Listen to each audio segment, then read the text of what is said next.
우리 하나님 말씀 보겠습니다. 마가복음 5장 25절부터 35절까지 말씀 보시겠습니다. 신약성경 마가복음 5장 25절부터 35절까지 말씀.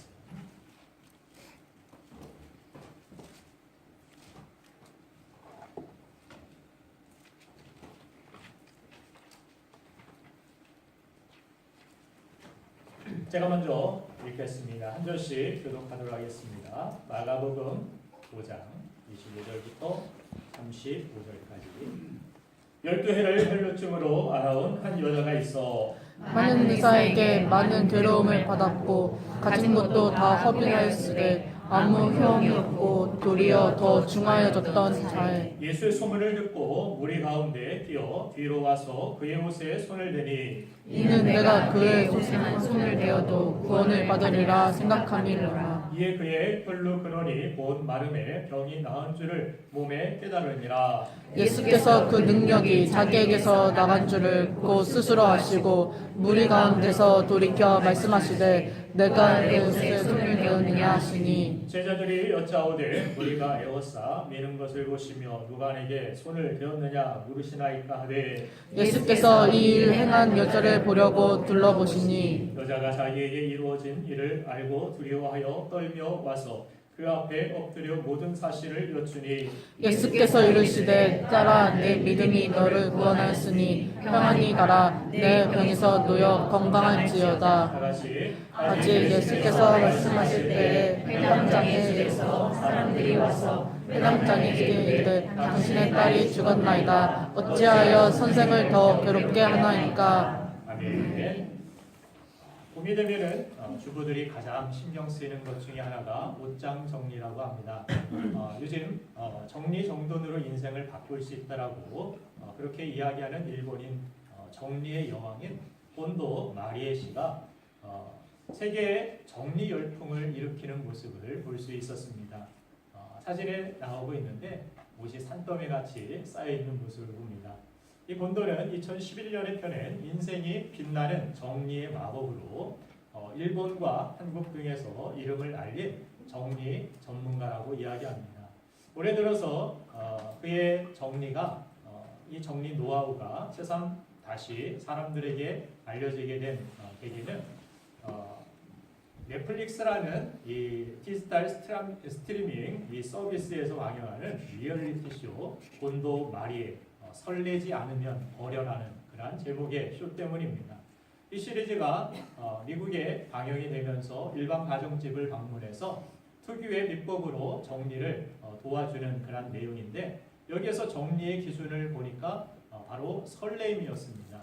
그저 아깝다라는 이유로 쌓아두지 말고 만져서 또 안아보아서 나에게 이 물건이 이 옷이 설렘을 주지 않는다라면 이 물건들은 과감하게 기부하고 다른 사람들이 사용할 기회를 주는 것이 더 낫다라고 이야기합니다. 저도 몇 년간 입지도 않은데 그 바지를 보면 항상 버리기는 아깝고 입기는 뭔가가 어색하고 크고 맞지도 않는 이러한 바지가 있습니다. 항상 쳐다보고 있다가 올 봄이 되면서 과감하게 의류함에 버렸습니다. 떠나보내면서 아쉬움은 있었지만 옷장이 넓어진 그런 공간을 보고 또 거기에 제가 마음을 더 이상 신경을 쓰지 않는 제 자신의 마음의 평안도 마음의 여유도 생기게 되는 것을 보면서 자 정리가 되는 그런 것들을 경험할 수가 있었습니다. 만져보니까 설렘은 없더라고요. 아쉬움, 아까움은 있는데 설렘은 없었습니다. 그래서 옷장을 정리하고 비우는 것도 그렇게 우리 삶에서 필요하지만 건강의 관리에 있어서도 비움이, 버림이 때로는 중요한 시대라고 생각을 합니다. 예전과 요즘 현대인들과 비록 같은 사람이지만 과거의 사람들과 현대인들의 질병은 좀 성격이 달라졌음을 봅니다. 과거의 사람들은 주로 제대로 먹지 못해서 즉 영양 부족이나 영양 불균형 때문에 힘든 질병을 많이 앓았습니다. 이에 반해서 요즘에 많은 현대인들은 너무 많이 먹어서 영양 과잉 때문에 고생을 하는 모습을 봅니다. 그 대표적인 예가 비만과 연결되는 당뇨, 고혈압, 관절통 이런 통증들을 많이 호소하는 모습을 봅니다. 그래서 많은 질병 전문가들은 몸매를 가꾸기 위해서가 아니라 다이어트는 건강한 삶을 위하여서 식단을 고영양, 저칼로리 음식으로 바꿀 것을 권장하는 모습을 봅니다. 우리의 인생도 우리의 영적인 상태도 마찬가지입니다. 영적인 다이어트가 우리에게 필요하다는 사실입니다. 무조건 많이 끌어 모아 소유한다라고 해서 건강하고 행복한 삶을 사는 것은 아닙니다. 오히려 버릴 것은 과감하게 버려야만 정말 중요한 핵심을 붙들어야만 우리의 삶이 진정으로 행복한 삶을 살아갈 수 있다는 것입니다. 자, 즉 우리의 삶이 건강하게 치유되려면 건전한 삶의 다이어트를 시작해야 하는 것입니다. 오늘 본 말씀에는 예수님의 관심을 끈 두 명의 인물들이 등장합니다. 하나는 12년 동안 심한 부인병인 혈루증을 앓았던 여인이었고 또 하나는 죽어가던 12살 된 딸의 아버지였습니다. 이 두 인물 역시 예수님으로부터 믿음을 인정받고 치유의 은혜를, 회복의 은혜를 입기 위해서 많은 것들을 버리고 예수님 한 분만을 쫓아 붙들었던 그러한 모습을 오늘 성경은 보여주고 있는데 과연 그들은 무엇을 버렸는지 그리고 예수님께 인정받을 만한 그러한 믿음의 모습은 무엇인지 오늘 성경을 통해서 우리가 살펴보길 원합니다. 그 첫 번째, 정말 우리의 삶에서 하나님 앞에 인정받는 믿음, 또 치유의 역사와 회복의 역사가 있는 그러한 믿음이라는 것은 바로 예수님만이, 오직 예수님만이 나의 구원, 나의 치유가 되심을 믿고 예수님께 집중하는 모습이 필요하다는 사실입니다. 신앙생활이라는 것은 무엇입니까? 그저 단순히 교회 건물 왔다가 돌아가는 것이 아닙니다. 이 시간, 이 예배는 하나님께 집중되는 시간입니다. 세상의 다른 시간, 다른 일들을 다 단절시키고 오직 하나님 말씀 앞에, 주님 앞에 나와서 예수님께 집중하는 그런 삶의 우선순위가 있을 때, 그 첫 단추가 잘 끼워지게 될 때 나머지 여러분들의 삶에 있어서 평안이 있고 질서가 잡히고 정말 하나님이 주시는 안정과 하나님의 다스림이 있는, 하나님의 통치하심 있는 하나님의 나라를 우리가 경험하고 살아갈 수 있는 것입니다. 예수님께서 고라사 지방을 떠나서 갈릴리 바다 건너서 맞은편인 지방에 도착하였을 때 또다시 구름대와 같은 그런 많은 사람들이 예수님에게 몰려들었음을 성경은 증언하고 있습니다. 이때 갑자기 예수님의 발 앞에 회당장 야이로라는 사람이 납작 엎드리는데 당시에 회당장이라는 사람은 지역사회에서 덕망이 높고 또한 영향력이 큰 사람이었습니다. 왜냐하면 회당장은 유대인의 종교를 포함한 사회생활 전반을 다 다스리고 이끌어주는 영향력을 미치는 이 회당의 운영을 책임지고 있는 사람이 회당장이었기 때문입니다. 이런 지위에 있는 사람이 예수님의 발 앞에 엎드린다는 것은 충격적인 사건이었습니다. 또한 당시 종교 지도자들이 예수님에 대하여서 매우 적대적이었다는 것을 고려할 때 회당장이 예수님께 무릎을 꿇고 엎드렸다는 것은 자신의 모든 직위와 명예를 포기할 각오를 하였다라는 뜻을 의미하는 것입니다. 자, 왜 야이로는 자신의 모든 기득권을 포기하고 사람들의 그러한 눈총을 받으면서까지 예수님에게 엎드려 나가는 것입니까? 그것은 바로 자신의 12살짜리 어린 딸이 죽어가고 있었기 때문입니다. 오늘 본문에서 우리가 많은 부분, 우리가 읽었던 부분은 25절부터 34절까지 혈루증을 앓는 그러한 여인이었는데 25절, 35절 말씀에서는 아직 예수께서 말씀하실 때 회당장의 집에서 사람들이 와서 회당장이 이르되 당신의 딸이 죽었나이다. 어찌하여 선생을 더 괴롭게 하라이까. 예수님은 지금 회당장의 집으로 가는 도중에 이 혈루증을 앓은 여인을 만난 것입니다. 목적지는 이 회당장의 집이었는데 도중에 이 여인의 치유의 역사를 성경에서 기록하고 있는 것인데 이 두 사람의 믿음에 어떤 공통점이 있었음을 성경은 말씀하고 있는 것입니다.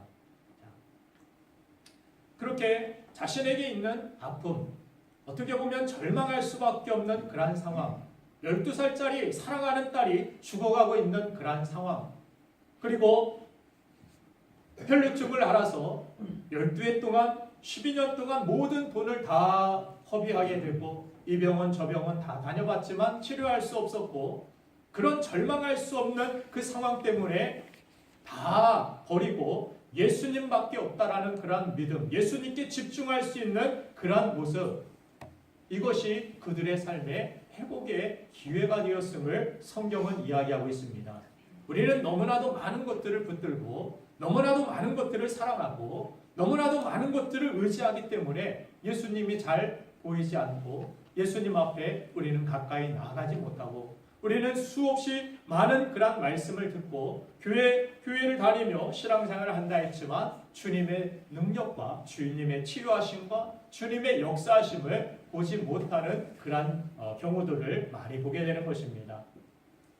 그래서 우리에게 영적인 다이어트가 필요하다라고 말씀하시는 것입니다. 오직 예수님만 보이는 것, 그것이 믿음입니다. 세상과 나는 간대없고 오직 구속한 주만 보이도다. 찬송가의 가사와 같이 세상과 나는 나조차도 간대없고 오직 예수님만 보이고 예수님만 바라보게 되는 것, 그것이 온전한 믿음이라는 것을 성경은 말씀해 주는 것입니다. 마치 스데반 집사가 사람들로부터 복음을 전하다 돌에 맞을 때에 그가 사람들을 보고 날아오는 돌멩이를 보는 것이 아니라 하늘 보좌에서 벌떡 일어나서 나를 바라보시고 영광 중에 나에게 그렇게 손을 내밀어 주시는 예수님을 바라보고 그의 얼굴이 오히려 천사와 같이 아름다운 모습으로 그렇게 보여졌음을 성경은 기록하고 있는 것입니다.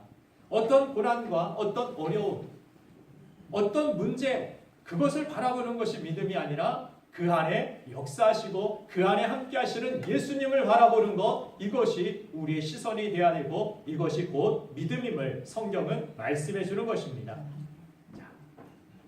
12해 동안 그렇게 만성 부인병으로 인해서 고생하던 이 여인이 바쁘게 딸이 죽어가고 있는 그 집을 향하여 가고 있는데 옷자락을 만지는 그러한 사건이 도중에 일어났습니다. 그 여인의 상황은 어떻습니까?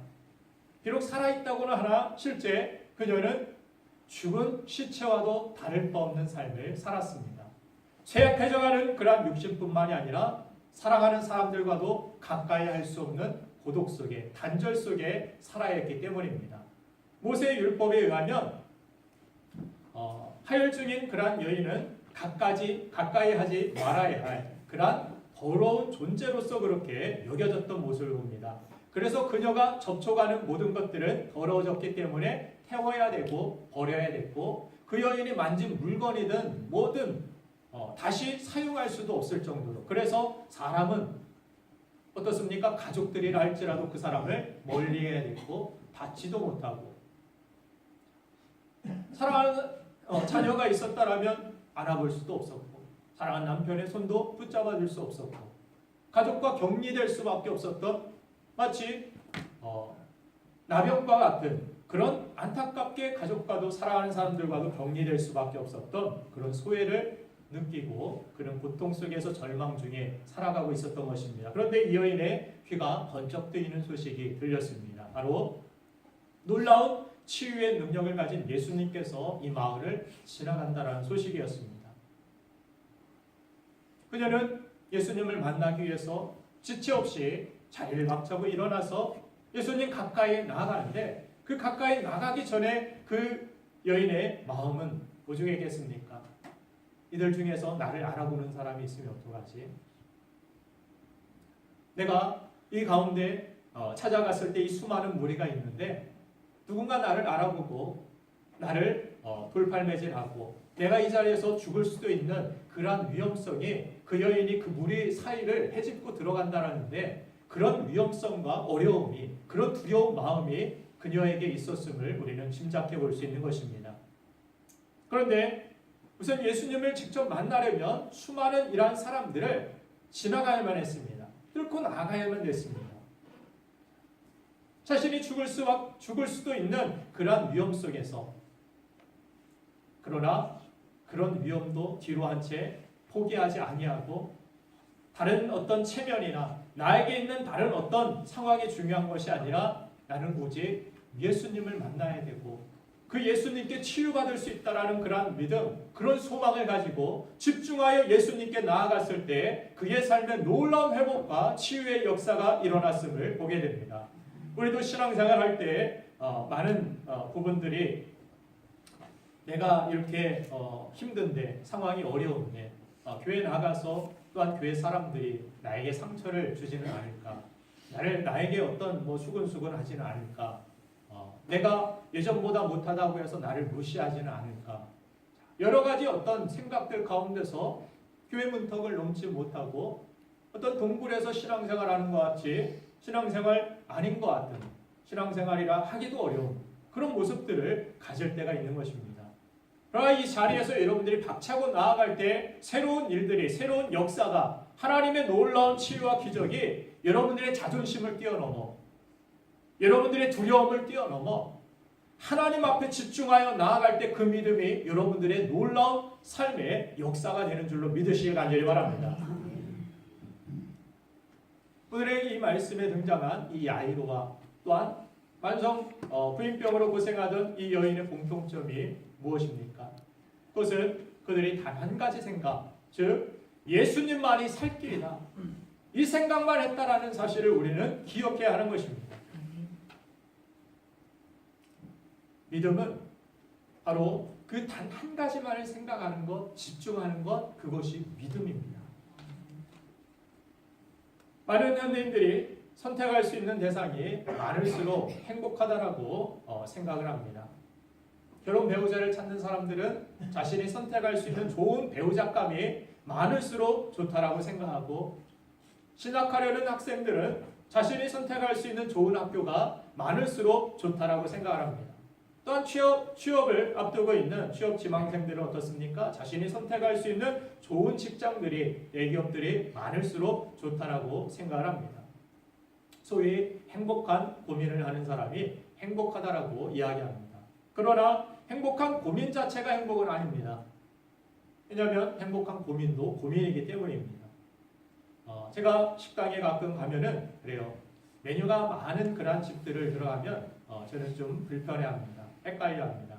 그럴 바에 오히려 뷔페가 낫고, 뷔페는 또 먹고 나오면 뭐 먹었는지를 잘 모르기 때문에 가끔 먹고 싶을 때도 있지만 다양한 것이 하나 정말 잘하는지, 이것에 대하여서 전문적인지, 이것에서 음식을 먹고 나올 때 더 뿌듯함을 느낄 때가 많이 있었습니다.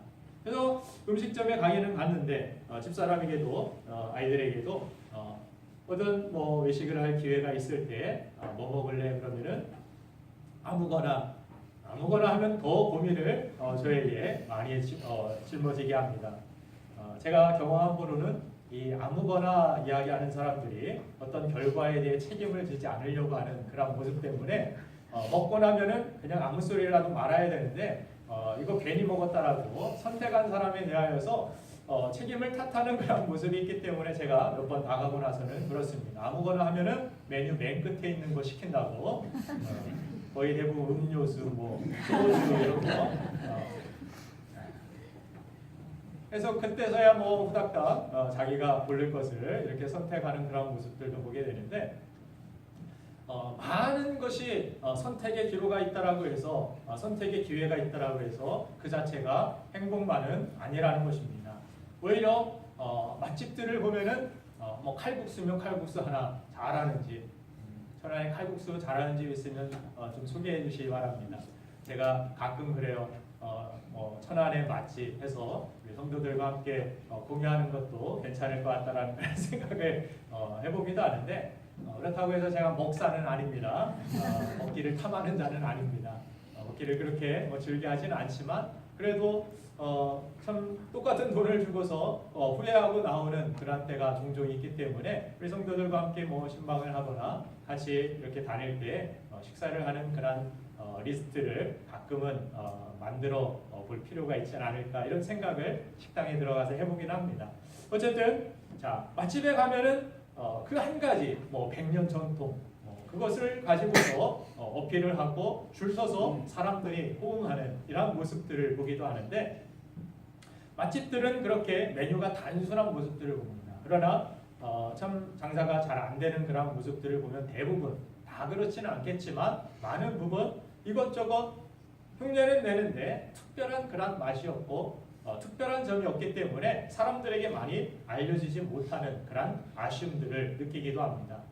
자, 우리의 삶에서 인생에서도 마찬가지입니다. 고난과 어려움들이 여러 가지 셀 수 없이 많을 수 있습니다. 그러나 그 셀 수 없이 많은 그 상황 속에서도 우리가 단 한 가지, 오직 예수님만이 나의 해답이십니다. 오직 예수님만이 나의 치유이십니다. 오직 예수님만이 나의 구원이십니다.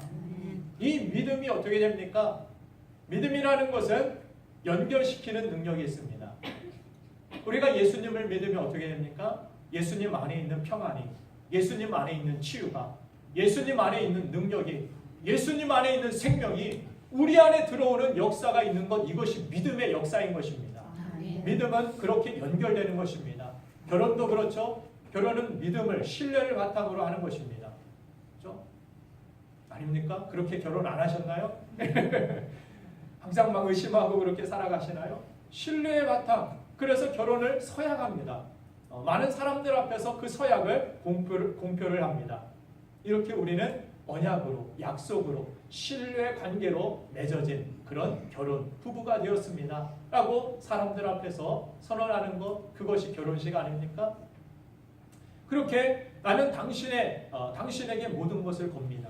당신의 모든 것들을 당신에게 맡깁니다. 부부가 서로 그렇게 신뢰의 관계, 믿음의 관계, 그것이 결혼입니다. 그와 같이 이런 부부가 되면 이제 네 것 내 것 따로가 아니라 나의 것이 그 사람의 것이 되고, 그 모든 부부가 하나가 되어서 그 사람의 소유가 이 사람의 소유가 되고, 저 사람의 소유가 이 사람의 소유가 되고, 공유하는 이러한 모습과 같이 성경에서도 그래서 우리는 신랑과 신부의 그러한 관계로서 표현하는 모습을 봅니다. 신랑 되신 예수 그리스도가 나의 신랑이 되시고 나의 주님이 되실 때에 예수님이 가지고 계신 모든 것들이, 하나님의 나라가, 하나님의 영광이, 하나님의 축복이, 그 영원한 생명이 저와 여러분들에게 주어진다는 사실, 이것이 믿음의 역사인 것입니다. 이 좋은 믿음을 우리가 왜 마다하겠습니까? 여러분들 예수 믿으시기 바랍니다. 예수님 안에 모든 것들이 있는 줄로 믿습니다. 그래서 이 두 사람은 공통점이 자신에게 있는 모든 어려움과 모든 상황 속에서 자존심이 있었고 여러 가지 상황들이 있었지만 다른 것 생각하지 아니하고 오직 주님만 바라보고 주님만 의지하고 나오는 믿음으로 나왔기 때문에 놀라운 하나님의 치유가, 하나님의 기적이 그들의 삶에 이루어졌음을 공통적으로 보여주는 것입니다. 우리에게도 이런 믿음이 있기를 원합니다. 오직 예수님께 집중하는 믿음. 물론 우리 마음속에 여러 가지 갈등과 여러 가지 5만 가지 생각이 있다라는 것, 이것은 무엇입니까? 시험이 있다라는 것입니다.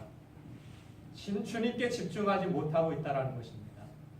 내가 오직 예수님만을 신뢰하지 못하고 있을 때 나는 여러 가지 생각 가운데 생각이 갈라지기 시작합니다. 그러면서 그 갈라진 생각의 틈을 통하여서 뭐가 찾아옵니까? 미래에 대한 두려움이 찾아오고, 실패에 대한 두려움, 불안감, 초조함, 스트레스. 오직 예수님께 집중할 때 우리 마음에 진정으로 주님은 평안을 주시고 자유를 주시고, 그 안에서 하나님의 주신 능력 안에서 우리를 치유하시고 회복시키시고 새롭게 하여 주시는 하나님의 능력이, 하나님의 역사가 나오는 줄로 믿습니다. 그러나 우리가 이런 역사를 체험하지 못하는 많은 부분의 이유는 무엇입니까? 오직 예수님께 집중하지 못하기 때문입니다. 예수님 아니어도 나에게는 다른 돈이 있어, 나에게는 다른 의사가 있어, 다른 능력이 있어, 다른 것이 있어. 오직 예수님께 우리가 집중하지 못하는 그런 상황 가운데 우리의 믿음은 연약해지고 흔들리고, 예수님께 연결의 그러한 고리는 점차 약해지는 것을 볼 수가 있다는 것입니다. 독일에서 주목받는 이 저널리스트이자 심리학자인 바스카스트의 책을 보면은 선택의 조건이라는 그러한 제목으로 나와 있는 것을 봅니다. 이 책의 내용이 이런 글로 시작됩니다. 적을수록, 버릴수록, 늘릴수록 행복이 온다. 이 책은 우리가 자유롭게 선택할 수 있는 것이 많을수록 오히려 고통스러워진다라고 그렇게 주장을 합니다. 왜냐하면 인간의 탐욕은 어떤 것도 포기하려고 하지 않기 때문이라고 합니다. 이것에서 우리가 자꾸 자유하기 위해서는 그렇게 여러분들의 삶에서도 연습이 필요합니다. 내가 정말 다른 것들을 붙들고 너무 의지하고 있을 때, 너무 그것을 소중히 내 것으로 그렇게 붙들고 있을 때, 그걸 하나님 앞에 떠나보내고 하나님의 손에 맡겨드리고 그런 모습들이 우리의 삶에서 필요하고 내가 정말 소중히 여기는 그러한 돈을 남을 위하여서 사용하고 다른 사람들의 기쁨을 위하여서 헌신할 수 있는, 섬길 수 있는 그러한 모습들 가운데 우리는 점차 그럴수록 자유하게 되고 그 안에서 평안함을 찾을 수 있다라고 이야기합니다. 물론 많은 현대인들이 자신들이 선택할 것이 너무 없어서 나는 선택할 것이 없어서 불행하다라고 이야기합니다. 그러나 그것은 현재보다 더 가지려고 하는 욕심 때문에 생긴 착각의 가능성이 높습니다. 실제 현대인들의 문제는 오히려 선택할 것이 너무 많습니다. 그리고 이미 가진 것에 대하여 만족하지 못하고 감사하지 못하고 누리지 못하는 경우가 더욱 많은 것입니다. 과거 옛날 살았던 인생의 선배들 그들의 삶을 바라보면 지금과 비교해서 얼마나 부족하고 얼마나 연약한 그런 모습이었는지 모릅니다. 환경이 열악했는지 모릅니다. 그럼에도 불구하고 그들의 삶보다 지금의 인생이 더 행복하고 더 자유하고 더 평안하고 더 그러느냐 묻는다라면 그렇게 선뜻 그렇다라고 대답할 수 있는 사람은 그리 많지 않을 것입니다. 선택은 많아졌지만 정말 진정으로 우리가 만족하지 못하고 감사하지 못하고 누리지 못하고 살아가는 그런 삶 가운데 우리가 이 욕심 때문에 그렇게 세상에서 너무 분주하게 너무 많은 것들을 붙들고 살아가는 우리 자신의 연약한 모습을 또한 들여다볼 수 있는 것입니다. 우리가 하나님께 온전한 마음으로 나아가지 못하는 이유가 무엇입니까?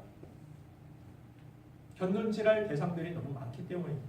하나님이 아니어도 살 길이 있다라고 우리가 생각하기 때문입니다.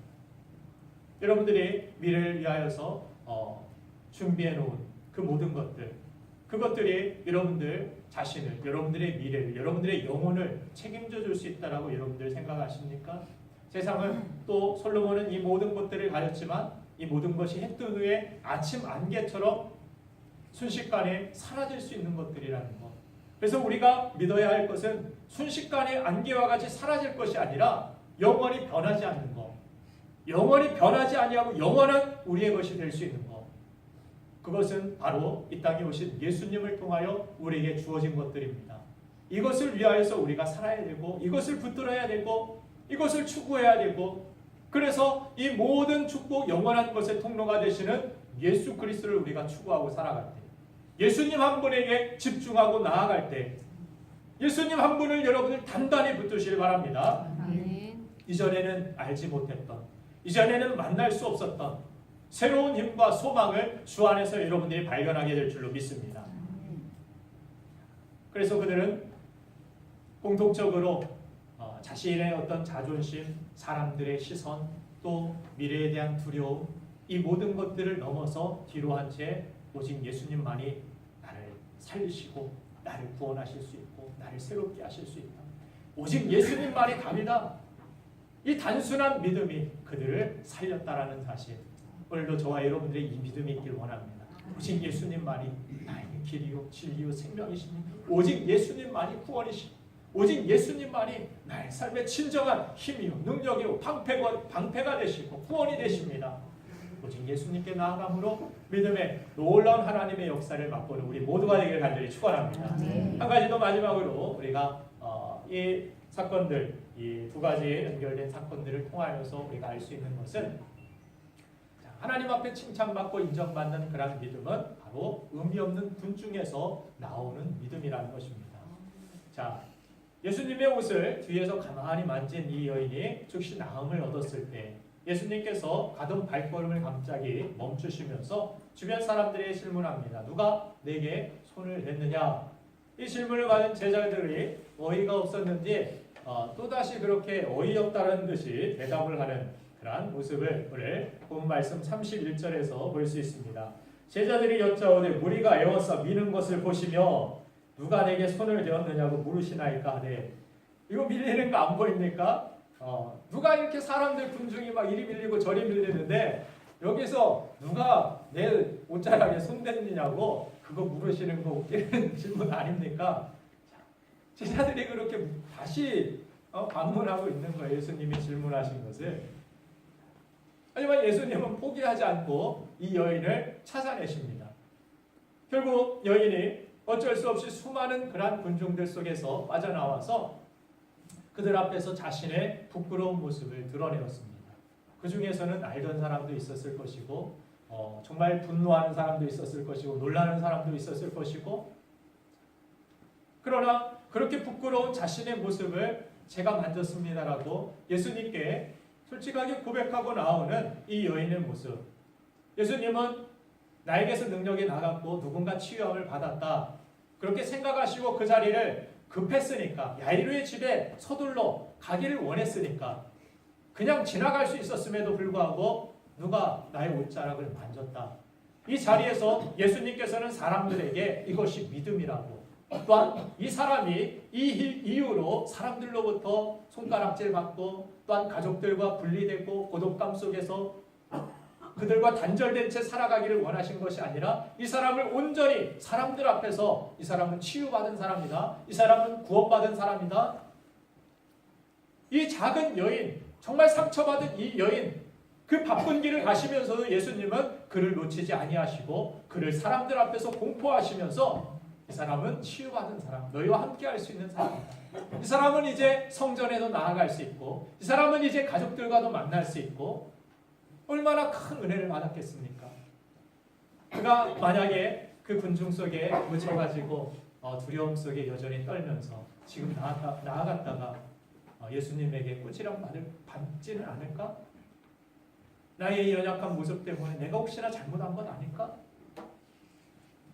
사람들이 나에게 손가락질하고 내가 십수년을 그렇게 고통 속에서 살아왔는데 나의 연약한 모습을 바라보고 사람들이 돌을 던지진 않을까? 예수님께서는 왕따의 어떤 아픔을 겪은 학생들이 공동체 생활에 쉽게 적응하지 못하는 것과 같이 그렇게 그 이후의 삶까지도 주님께서는 배려하시고 그가 사람들 앞에서 흠이 없는 그러한 군중이 아니라 예수님께 치유받고 예수님의 놀라운 하나님의 역사의 증인이 되게 하시는 모습을 성경을 통해 보여주고 있는 것입니다. 이제 더 이상 사람을 피해 다닐 필요가 없게 되었습니다. 오히려 이 질병 때문에, 이 고통 때문에 이 하나님의 역사를 맛본 간증이 있는 그러한 삶으로 주님께서는 그를 세워주신 것입니다. 오늘 예배하는 저와 여러분들의 삶의 문제를 다 헤아릴 수 없고 다른 사람 누군가에게 말할 수 없는 이 혈루병을 앓은 여인과 같이 나만 속 끓고 있고 나만 안타까워 있고 내 마음 아프고 답답하게 하는 이 문제들에서 자유함을 얻고 치유함이 있는 하나님의 기적이, 하나님의 역사가 믿음의 삶을 통하여 일어나게 되기를 주님의 이름으로 축원드립니다. 그렇게 예수님의 발걸음이 지체되고 있을 때쯤에 한 가지 비보가 회당장 야이로에게 전해졌습니다. 바로 그의 어린 딸이 죽었다라는 소식입니다. 결국 한 사람은 살고 한 사람은 죽은 희비가 엇갈린 그러한 상황이 되어버렸습니다. 이 여인 때문에 내 딸이 죽어버렸습니다. 예수님이 좀만 빨리 오셨다라면 내 딸이 죽지 않았을 텐데, 어떤 원망감이 그에게 있었을지도 모르겠습니다. 왜 예수님께서는 빨리 오시지 않았을까? 예수님은 왜 나의 기도에 더디 응답하시는 것일까? 예수님께서 그때 나를 도와주셨다라면, 하나님께서 나를 도와주셨다라면 나에게 이런 상처나 이런 아픔이 없었을 텐데 왜 하나님께서는 나에게 그런 아픔을 허락하시는 것입니까? 예수님 왜 속히 오시지 않은 것입니까?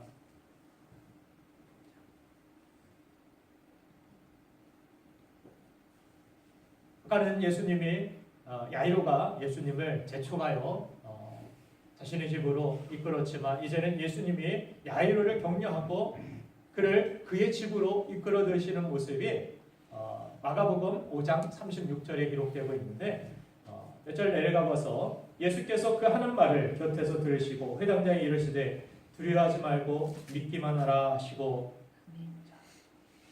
그렇게 이제는 이 상처 때문에, 아픔 때문에 예수님으로부터 멀어지고 또한 그 상처와 아픔 때문에 슬퍼하고 있는 이 야이로에게 예수님께서는 두려워하지 말고 믿기만 하라고 믿음을 강조하시는 모습을 또한 볼 수가 있습니다.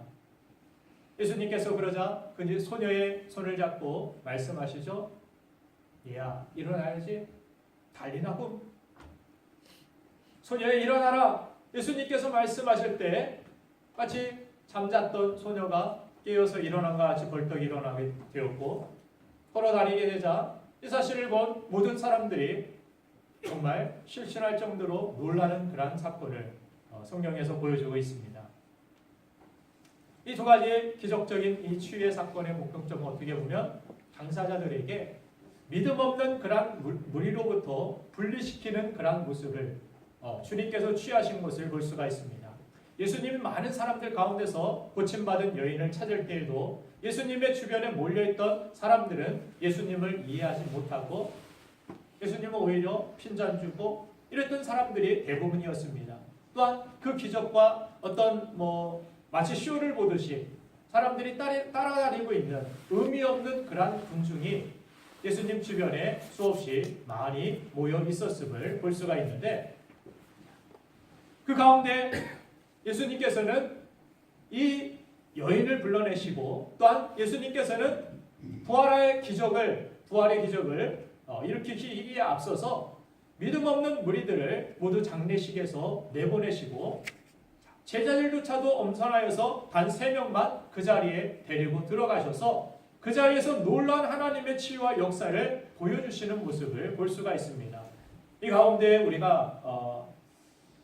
우리에게 하나님께서 진정한 믿음, 정말 하나님의 치유와 역사를 경험하기 위해서는 단호한 믿음의 결단을 내리고 주변의 어떤 악한 영향력들을 끊어버리고, 수많은 무리들이 그렇게 다닌다 할지라도 내 자신이 정말 주님을 1대1로 개인적으로 정말 추구하고 만나는 그런 모습으로 나아가야지, 그저 군중 속에 숨어서 의미 없는 무리와 같은 신앙생활을 우리에게 더 이상은 정말 우리가 그런 신앙생활을 하지 말라라고 주님은 오늘 본 말씀을 통하여서 우리에게 권고하고 계시는 것입니다.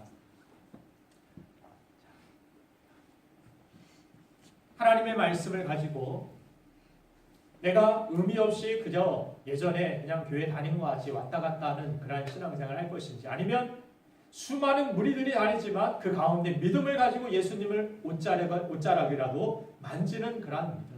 이 옷자락에도 만지면 주님께서 이 손길을 통하여서 하나님의 놀라운 치유와 역사를 나에게 주신다라는 그런 확신을 가지고 주님 앞에 나아가는 신앙생활을 할 것인지 우리는 선택해야 된다는 것입니다. 그저 군중들처럼 말씀을 무시하고 때로는 비웃고 흘려들으며 늘 고통의 수렁에서 허우적거리는 우리의 인생을 살아갈 것인지 우리는 결정해야 된다는 것입니다. 저는 이 시간 여러분 모두가 하나님의 말씀을 붙들고 의미 없는 군중에서 나와 주님 앞에 믿음으로 인정받는 믿음의 치유의 주인공들이 되기를 주님의 이름으로 축원드립니다.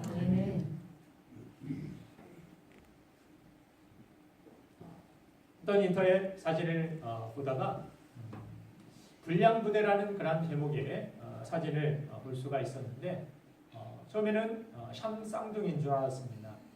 두 사람의 몸이 머리가 이렇게 한 몸에서 나온 것 같은 그런 모습으로 총을 양쪽 뒤로 겨누고 있는 그런 모습인데, 이건 사실은 하체가 없는 동료를 배낭에 짊어지고서 사격 훈련을 하는 그런 모습입니다. 이들이 소속된 단체는 미국 캘리포니아의 불량부대라는 이름의 소속인데, 이 단체는 아프가니스탄과 이라크 등에서 부상을 입은 참전 용사들이 서로를 격려하고 또한 이들을 돕기 위해서 세워진 부대라고 합니다. 특히 팔다리를 잃어서 시리에 빠진 이 참전 용사들이 밖에서도 자신 있게 살도록 도와주는 것이 주요 목적이라고 하는데, 우리의 인생은 마치 팔다리를 잃은 사람들처럼 무기력하고 막막하고 내 인생의 고난의 문제를 해결할 수 없어서 답답해하고 풀이 죽어 있을 때가 많이 있을 것입니다. 때로는 아예 죽은 소녀처럼 모든 소망과 기력이 끊어질 때도 있을 것입니다. 하지만 하나님께서는 오늘도 여러분들의 인생을 버리지 아니하시고 짊어지고 함께 가시겠다라고 약속하셨습니다. 이미 시체나 다를 바 없는 인생이라도 반드시 살려내시겠다라고 말씀하셨습니다. 마른 뼈와 같은 우리의 영혼을 하나님께서 생기를 주시고 생명이 되어 하나님의 군대가 되는 하나님의 놀라운 하나님의 역사를 나타내는 하나님께 쓰임받는 인생으로 삼아주실 것을 말씀하여 주셨습니다. 문제는 바로 여러분이 하나님께서 내미신 그 소망과 능력의 손을 붙드느냐 마느냐입니다. 주변의 사람들은 여러분들의 인생이 더 이상 앞으로 나아갈 수 없다고, 다 끝났다라고 단정 지을지 모른다 할지라도 하나님은 반드시 여러분들을 살려내시고 또한 여러분들을 구원하시기 위하여 독생자도 아낌없이 보내주신 하나님의 능력으로, 하나님의 역사로 우리에게 또한 다가오시는 하나님이심을 믿으시기 바랍니다. 오늘도 고난 중에서 어려움만 바라보지 마시고, 고난 중에도 나에게 손 내미시고 나를 치유하시기 위하여 나에게 다가오시는 주님을 바라보는 저와 여러분들 되기를 간절히 바랍니다. 예전에 한번 사진으로 보여드린 적이 있죠. 다니엘의 사자굴에 있을 때 그의 시선이 어디를 향하여 있는지, 유명한 명화 가운데 하나인데 다니엘의 시선이 사자들에게 있는 것이 아니라 위로 열린 그런 하늘을 향하여서 시선이 고정되어 있는 다니엘의 모습을 보여주고 있습니다. 다니엘은 내게 얼마나 많은 사자들이 몰려왔는지, 나에게 얼마나 많은 문제가 있는지 이것을 헤아린 것이 아니라 다니엘은 오직 한 분, 나를 구원하시고 이 땅에 나를 보내시고 나를 택하신, 나를 사랑하시는 하나님의 선하심을 바라보며 위를 향하고 위에 고정되어 있는 다니엘의 모습을 보게 됩니다. 그러자 어떤 일들이 일어납니까?